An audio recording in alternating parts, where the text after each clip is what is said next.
Friends video start చేసే ముందు ఈ వీడియోను లైక్ చేయండి. అదేవిధంగా జెన్యూన్ అండ్ లేటెస్ట్ వీడియోస్ కోసం మన ఛానల్ని సబ్స్క్రైబ్ చేయండి. అదేవిధంగా బెల్ ఐకాన్ ట్యాప్ చేయండి. మీకు ఆల్ నోటిఫికేషన్ వస్తుంది, ఆల్ పైన ట్యాప్ చేయండి. Hi friends, welcome back to our channel. So friends, మనకు రైతు రుణమాఫీకి సంబంధించి 2 లక్షల రూపాయలకు సంబంధించి మనకైతే సీఎం రేవంత్ రెడ్డి అయితే కీలక ప్రకటన చేయడం జరిగిందనమాట. కంప్లీట్ ఇన్ఫర్మేషన్ వీడియోలో తెలుసుకుందాం. ప్రతి ఒక్కరు సపోర్ట్ చేయండి, లైక్ చేయండి, కామెంట్ చేయండి. కొత్తగా చూసిన వాళ్ళు ఛానల్ సబ్స్క్రైబ్ చేసుకోండి. మరి ఇంకెందుకు ఆలస్యం, లెట్స్ స్టార్ట్ అవర్ టాపిక్. అయితే మనకు కంప్లీట్గా ఆగస్టు 15 నాటికి 2 లక్షల రుణమాఫీ సంబంధించి మనకైతే కంప్లీట్గా సీఎం రేవంత్ రెడ్డి అయితే కంప్లీట్గా ఒక ప్రకటన చేయడం జరిగిందనమాట. ఆగస్టు 15 నాటికి 2 లక్షల రూపాయలను రుణమాఫీ చేస్తామని చెప్పడం జరిగింది. అయితే తెలంగాణ రాష్ట్రం సంబంధించి మనకు పంట రుణాల మాఫీపై సీఎం రేవంత్ రెడ్డి కీలక ప్రకటన చేశారు. ఆగస్టు 15 నాటికి 2 లక్షల రూపాయలను రుణమాఫీ చేస్తామని స్పష్టం చేశారన్నమాట.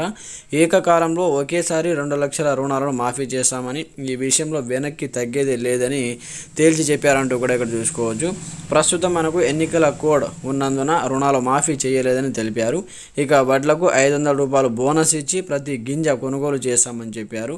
నారాయణపేట మనకు కంప్లీట్గా జనజాతర సభలో రేవంత్ అయితే ఈ ప్రకటనలు చేశారంటూ కూడా చూసుకోవచ్చు. అయితే కంప్లీట్గా మనకు ఆగస్టు 15 నాటికి కంప్లీట్గా ప్రతి రైతుకు సంబంధించి మనకు 2 లక్షల రుణమాఫీ కంప్లీట్గా చేస్తామంటూ కూడా చెప్పడం జరిగిందన్నమాట. ఎవరైతే లోన్స్ తీసుకున్న వారికి అయితే మంచి ఇది గుడ్ న్యూస్ అని చెప్పుకోవచ్చు అనమాట. కంప్లీట్గా మనకు ఒకేసారి ఏకకాలంలో 2 లక్షల రూపాయల వరకు రుణమాఫీ చేస్తామంటూ కూడా చెప్పడం జరిగింది. కాబట్టి అలాగే మనకు కంప్లీట్గా ఇప్పుడు ఎన్నికల కోడ్ ఉంది కాబట్టి కంప్లీట్గా రుణమాఫీ చేయలేమని చెప్పారు. మనం వెయిట్ చేయాలన్నమాట. అయితే చూడాలి ఎంతవరకు ఈ మాట నిలబెట్టుకుంటారనే దాని గురించి. ఆగస్టు 15 నాటి మనకు టైం ఇచ్చారు కాబట్టి కంప్లీట్గా మనకు ఏప్రిల్, మే, జూన్, జూలై, ఆగస్టు ఇంకా మనకు 4 మంత్స్ ఉంది కాబట్టి అప్పటి వరకు చూడాలి మరి ప్రభుత్వం అప్పటి వరకు ఎలాంటి నిర్ణయం తీసుకుంటుంది, మరి ఇదే మాట మీద ఉంటుందా లేదా అనే దాని గురించి.